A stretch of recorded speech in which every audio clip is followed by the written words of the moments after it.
Welcome to Exceptional Journeys, an enriching podcast tailored for families and caregivers of neurodivergent individuals. I'm Georgia Mueller. I'm Nicole Schroeder. And I'm Karen Tennyson.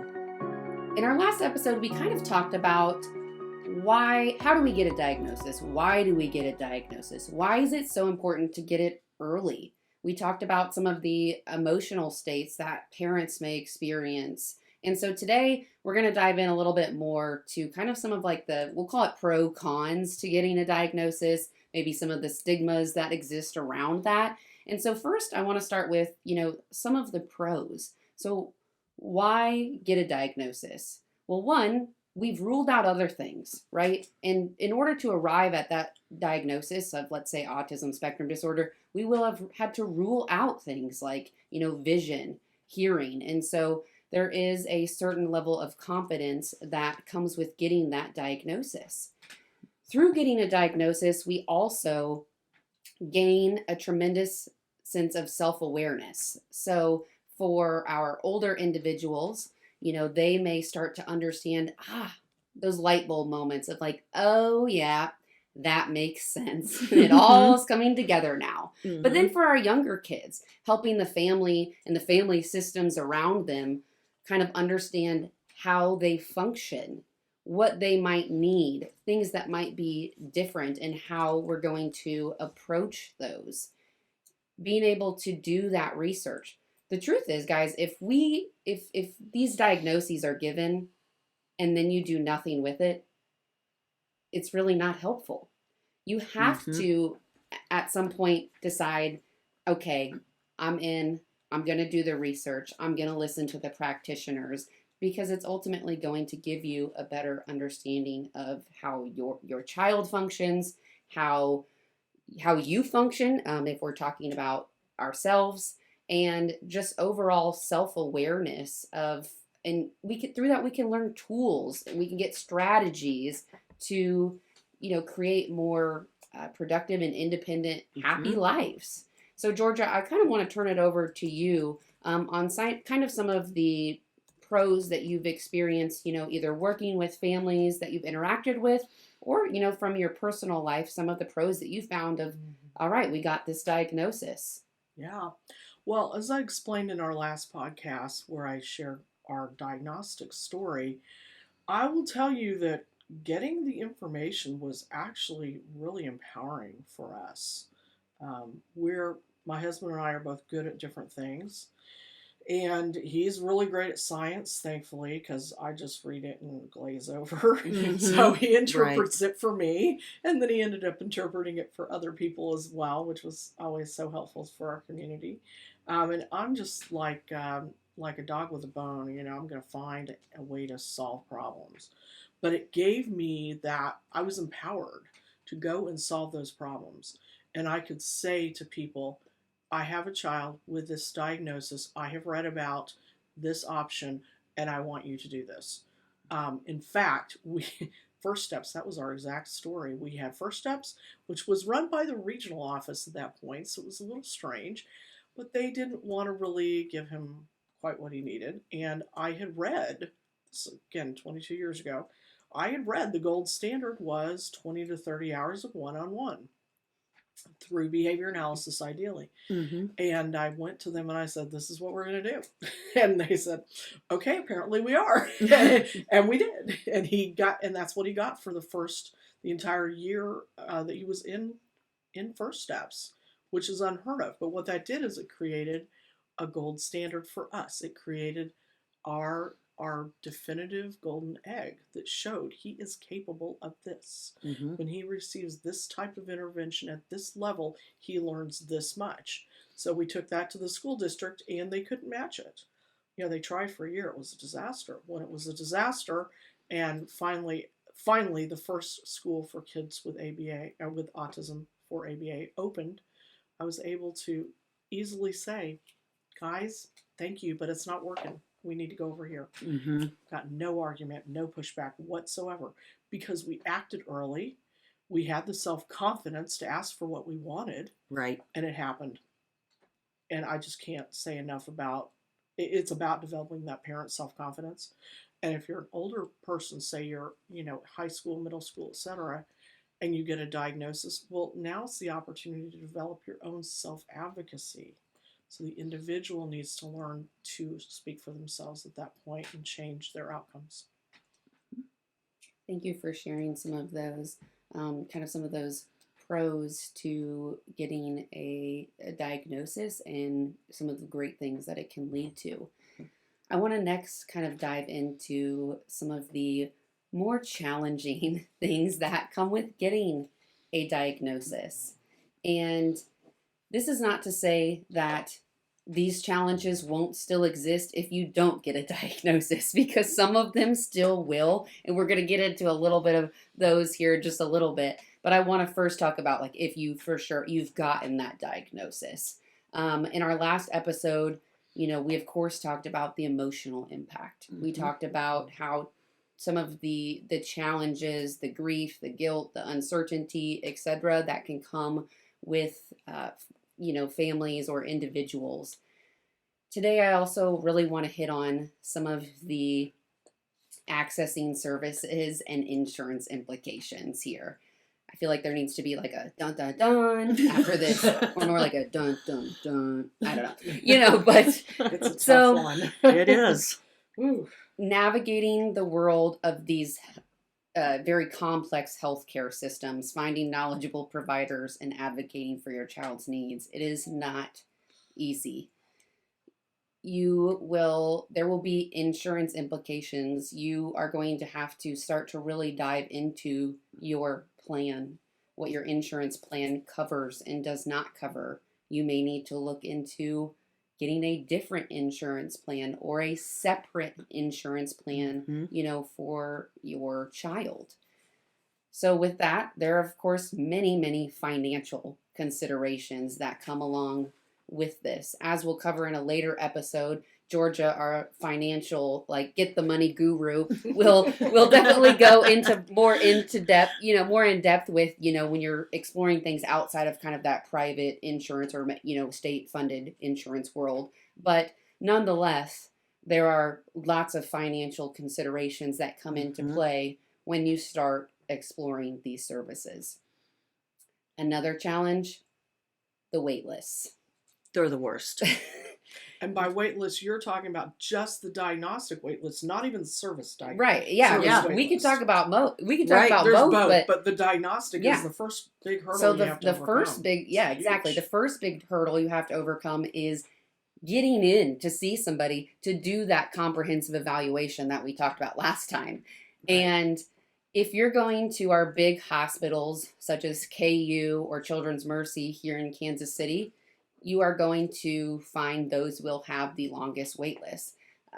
They're great quality as far as the type of comprehensive evaluations that they're putting out, but I've anywhere from it of course changes frequently, but I've heard anywhere from 6 months to 2 years. Right. And that is such a critical time that we need.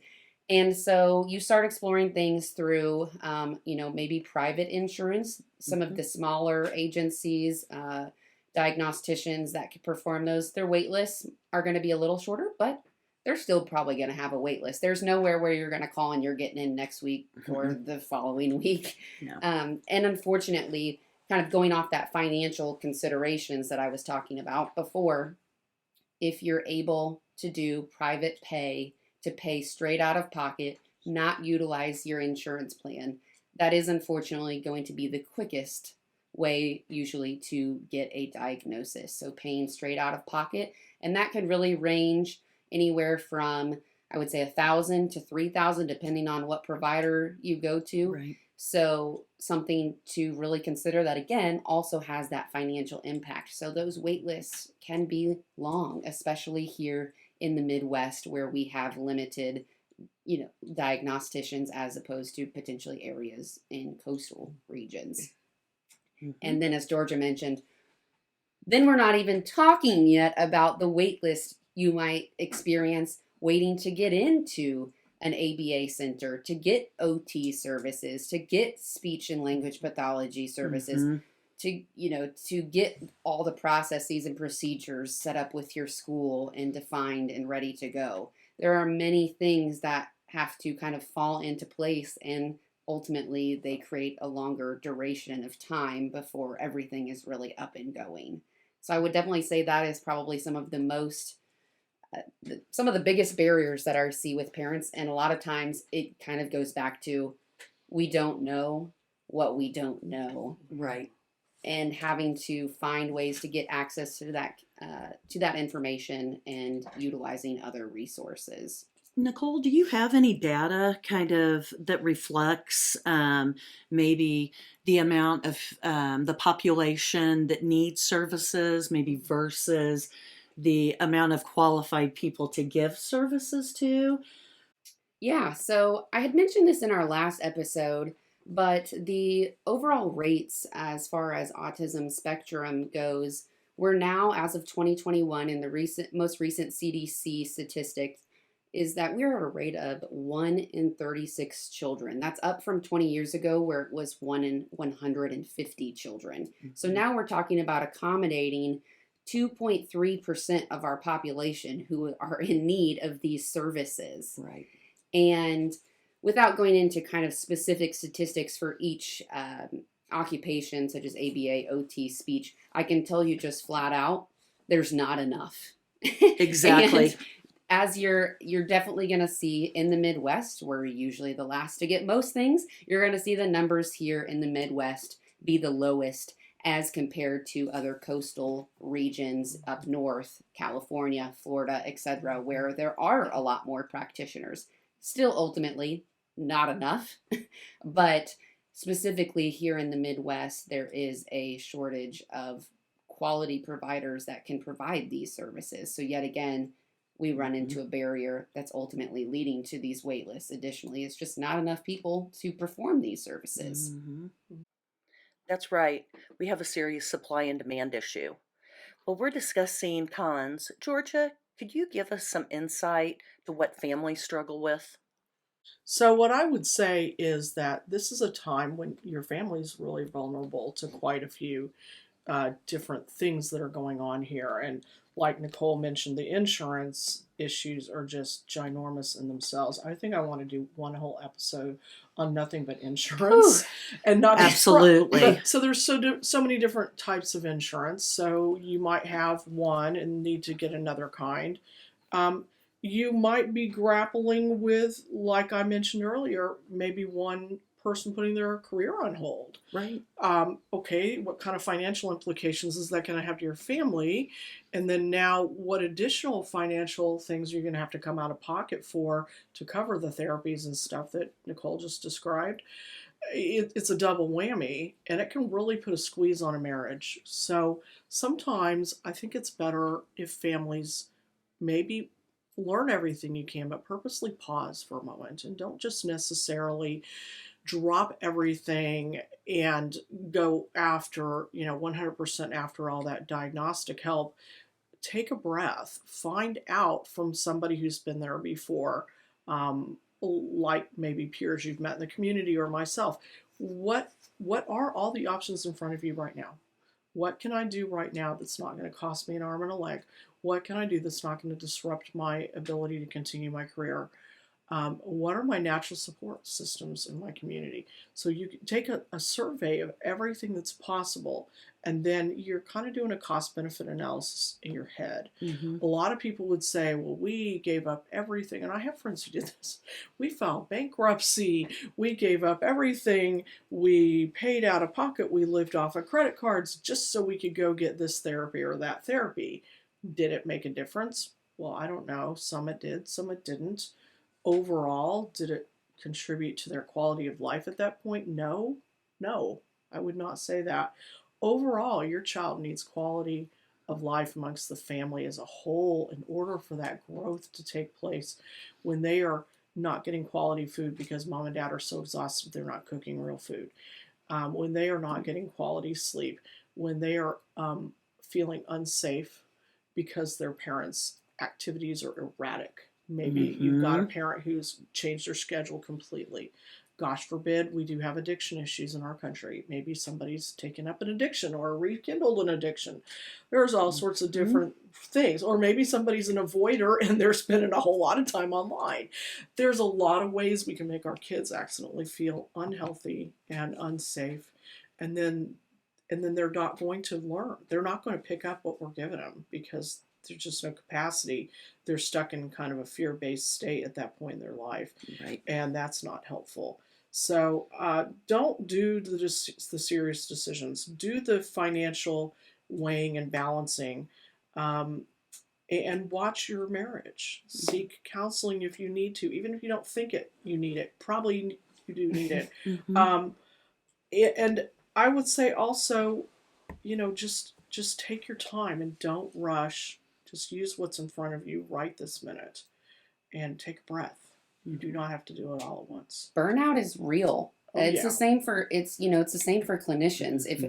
If we are feeling burnt out, our staff and our children and the families we serve are ultimately going to suffer. It is the same for parents. I see parents all the time who jump into these services like, all right, they said we needed 30 hours of this, and then somebody comes in to do the assessment and they're like, all right, here's the 30 hours, and then parents are like, oh gosh, now we're in it. They didn't think that process through. They didn't do the research, and now we're just in a constant state of trying to get by, and that burnout increases. So they feel like as soon as I can get them in, I got to go, and that they're doing the best for their kids. But if you haven't taken the time to really consider the impacts and how that will work in your family dynamic, it leads so quickly to that burnout. That's a big part of why I do the work that I do. I'm actually also getting trained as a financial counselor through the Dave Ramsey system, because I feel like that's the other piece. I feel like I already do it anyhow, but I want to be a little more concrete and deliberate about it. Because when the family has financial burnout, they make stupid decisions. Yes. There's no lie. They take out an expensive lease. They sell a house. They move to the best district in town and live in a trailer. I mean, people make crazy decisions when they're under stress. That is, and we want to stop that from happening. We want people to take a breath and take their time. And a lot of times people think, they've been told, well, I can fix my kid if I do these things. And I don't want to say that it's not going to help. It's going to help. Everything's going to help. But nobody is going to get fixed. And if we spend our life chasing the fix, we just threw our life away. Please don't do that. Please don't do that. Yeah, it doesn't usually work out that way. Yeah, absolutely. And so we've kind of been talking about, burnout for families that have children that are getting these diagnoses. I kind of want to switch our tune here in a related capacity and talk about adults who are, it's becoming much more common for adults to get diagnoses later in life. And we're seeing those statistics rise as well. So Karen, what can you kind of tell us about some of the benefits that come along with getting a diagnosis of autism, ADHD, OCD, whatever, anxiety, whatever it may be, for the adult population? Right. It's so important to have a diagnosis, especially if you notice that this is affecting your work, or this is affecting your life, your quality of life, right? When you have a diagnosis as an adult, you have a lot of support immediately given to you. The American Disabilities Act protects you. They can adapt, your workplace's accessibility for, you to be able to get in and out of work if you have a hard time with that. They can adapt work schedules or reassign you to a better suited position if the disability impedes on your performance. They can utilize or adapt technology, materials, and resources to accommodate any of the individual's needs. And that's just with ADA. You also have your protection under HIPAA. HIPAA stands for the Health Insurance Portability and Accountability Act, and it was created in 1996. And that protects all of your information, okay? Any medical information, any therapy information, anything like that, it gives you that protection. Your employer can't share that information. Oh, No. So if absolutely you're not. needing to utilize, ADA, and there's a fear there that, for whatever reason it might be, under HIPAA, Nope. there's nothing, your employer cannot say Right. a word. Mm-mm. Mhm. In Mom fact, is the they word. can be sued, and there's another entity called the EEOC, which is the Equal Employment Opportunity Commission, and they actually have attorneys on staff, and their role is to enforce what goes on with HIPAA and ADA in regards to disabilities. So if you are concerned that your job is threatened, if you've got somebody else in your family who has a job that's being threatened because they're advocating for somebody with a disability in their family, those are situations where the EEOC can lend protection. Absolutely. And they oftentimes will not, they're not going to charge you for an attorney. If they see a case they need to pursue, they're not charging you. They're correcting the situation is what they're doing. And I have had several families I've known who successfully utilized the EEOC to protect their employment rights. Absolutely. Yes. Well, and even if you have, a child that's older and they have been diagnosed with ADHD, there are special accommodations that can be made for them, like if they're in college. My daughter has accommodations so that, get a little bit longer on tests, have a quieter area with not so many people around to be able to take the test. This even for her situation has allowed her to be given extra time to finish projects. So, there are a lot of accommodations out there for any diagnosis. Yeah. Absolutely. One of my favorites I saw that I heard about recently was an employer had, an office of people, but they took all the doors off the hinges, and so one of the accommodations could be that reasons why your employee who has ADHD is struggling to get and keep up with the performance levels is because they're sitting next to the door where there is no door. Right? And so, yeah, my accommodations, I'd like my door back. Yeah. Right. Somebody with ADHD is highly impacted and that by that. costs nothing, so Right. the company cannot say we can't afford to do that. It could Exactly. be something as simple as because of the distraction levels, there needs to be a door, or I need to be relocated away from the entrance where everybody's just constantly walking by me, right? Yeah. It could be such simple things, and that one just kind of made me giggle a little bit. Right. Well, and, the technology accommodations, we know as a society that we have made accommodations for people who are visually impaired. We've made accommodations for people that are hearing impaired. This is kind of that next area is giving accommodations for people who are neurodivergent. Yeah, and assistive tech can be as simple as choosing to wear earbuds with white noise. Right. You know what? That's so what? It costs nothing to do that. And usually when you have those earbuds in, it doesn't drown everything out. It just gives you some extra sensory protection. And I notice we're all fidgeters. So apparently everybody You guys can't needs see us some right sort now, of- but we're fidgeting. we are. Everybody needs some sort of accommodation in their life, and that's not Yeah. wrong. Mhm. And so actually I would love to roll into the next area of Mhm. unraveling myths. Oh, yeah. Exactly. Yes. So, a myth, speaking of needing accommodations and stuff, a myth might be, well, my child's going to stand out and they're going to look weird because they're always moving their hands. Right. They're always moving around. They're always doing something. Well, yeah, but aren't we all? Right. So there's one myth killed right there. So what if my kid looks like a dork all the time? Well, you know what? Give him something to do where he doesn't look dorky and he blends in with everybody else. Give him a stack of books to carry or Right. whatever.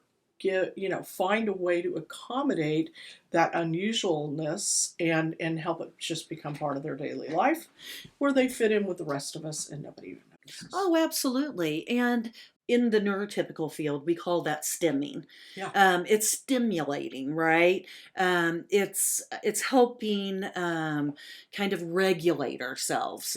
So from that word stimulation, we got the word stimming. So we do see a lot of stimming. I don't know, maybe you twirl your hair. That's stimming, you know. We have any kind of repetitive type activity that you do is stimming. A lot of us don't notice if somebody is, working on their computer and they're twirling their hair, because that is something that we see a lot. We see people who click their pens. That's sensory stimulating. Sometimes it's physically stimulating. There's a lot of things that we just see people do that we don't think is that strange. But some parents of children with autism, that repetitive behavior almost seems like, now that's a neon light right above my kid that's just saying autism, autism. And the reality is everybody has stimming behaviors. And we're all more likely to accept it when we see it Yes. as well. Because the prevalence level has grown so much, we're all like, yep, there it is. We're good. My husband and I call it spotting 4-leaf clovers. We'll meet families and kids like in Walmart, and they'll be doing the stimming or the whatever. Right. And on one hand, it stands out. On the other hand, we're just like, it doesn't bother us anymore at all. And honestly, I see a lot fewer people reacting to it. I see a lot fewer of those negative stories online where people are saying, you wouldn't believe what happened to me at Walmart. That's a lot less frequent because the acceptance level is increasing, thankfully. That's what I was going to say is we've kind of moved, for a long time we heard like autism acceptance or Downs. We heard that word acceptance.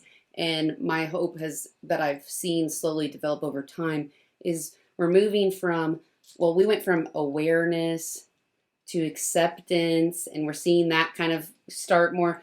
Next is understanding. And I think as a society, we still, of course, have a long way to go, but I think it is so different than how it used to be. And so parents are going off of their experience back when they were in school. Right. But that's usually quite a while ago. And so I see it, especially with grandparents. Right. And it kind of that next generation where we're having to really break things down for them. Like, hey, this is what school is actually like now. And those things that you're concerned, not saying they don't always exist, but it's very different. And we're a lot more into that acceptance phase and really breaking down some of those barriers with the stigmas that exist. That's right. Well, and I've worked with a lot of parents who have actually said they're embarrassed to take their child to a store. And that just breaks my heart because, we know that over time, the more opportunities people have, the better skills and behaviors are. We've all seen, even what we call a neurotypical child throwing a fit in a grocery store line. Next to the candy aisle every time. Right. It's a lot of the same kind of stuff, It's just, we've learned that if we come into this aisle and we've gotten candy before, that now we're just expecting it, right?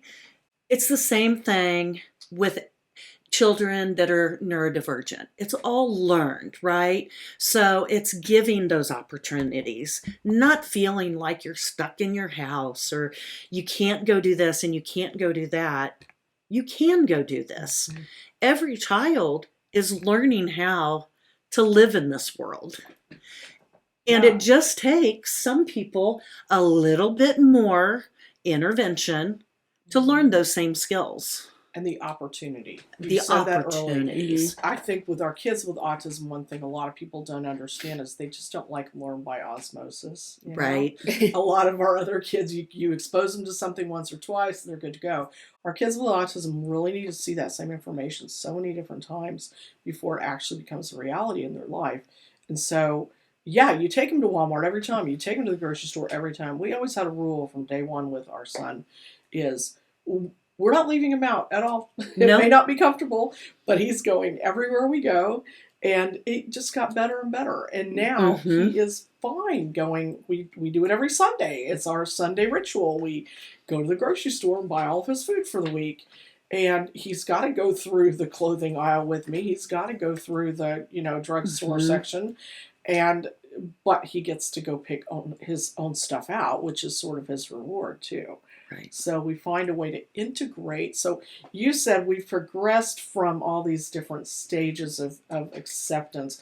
I would say I'm hoping that our country is embarking on the integration stage. Yes. How do There we you go. integrate this kid in his habits and his weirdness into my everyday life and just let him be who he is? Right. Without it even being a red flag, even if he does do something unusual. I don't really care. Mhm. So other things people get stuck on, though, I do want to hit, is that people will say to me, well, if I give my kid a diagnosis, if I get that for him, what does that mean for the rest of his life? Mhm. He's what? He's stuck. labeled, and He's he's labeled. labeled. He's, Yeah, he's Mhm. labeled. Now he's stuck where he's gonna pigeonholed. be. Yeah. Yeah, and nobody's going to believe that he can move forward. Or people will say to Mhm. me all the time, if my kid gets an IEP, can they ever go to college or can they ever work? And I'm like, wow. Absolutely, they can. that's how they're going to Yeah. build the skills to get there. Right. Right. That's the purpose of the IEP. Mhm. It's not supposed to be a block. It's not supposed to Mhm. be, a negative thing. The other thing that's people will say to me, I'll say, well, if we can financially qualify your kiddo for SSI and Medicaid, it could relate, it could let the family relax a little bit financially, Mhm. and your child will get access to a whole lot more therapy services than otherwise. And they'll say to me, oh, but what happens then if he's labeled as diagnosed or disabled through Social Security? Now he's going to be on the welfare for the rest of his life and he can never Mhm. work? No, again, it's the opposite. It's actually a building tool. Just like an IEP or a 504 plan, access to any of those services is supposed to be a building tool, not a blockage. Right. And when we do talk about SSI, we are talking about Social Security. Yes. Or SSDI, Yes. which is a variation. We will do an entire segment on that, I promise. Absolutely. Yep. There's We- a lot to unpack in all of those all Yes. of those financial implication Yeah. components. We got a lot of acronyms in this That's area. too many acronyms. Sorry. Right. Acronym alert. Uh-huh. Yes. So I mentioned earlier that this awareness, and as you can see, if you're listening to this and you're a new parent, I'm hoping what you're saying to yourself is, okay, I feel a little more comfortable and confident about having these conversations now. And every time you hear new information, it will increase your confidence level. That's the goal. So I hope you'll keep listening to us in the future as we dig into a lot more of these issues, and we will start to get into the nitty-gritty on many of the things we talked about today and increase your confidence so that you are always in the driver's seat. You're the self-advocate and you're the advocate too. And, it's okay to advocate for yourself as an individual and a family, not just as a parent. You need to. It all goes together. So I'm Yes. hoping that's what you'll gain from interfacing with our podcast. All right. Well, I feel like that was a great discussion. I feel like we have a lot more. We opened the door to a lot of great topics that we probably need to dive a little deeper into. And so next time, we're going to be talking a little bit more specifically about what to do after you get the diagnosis. So as far as talking about some specific services, various disciplines, and kind of where to start exploring. So please make sure that you join us next time.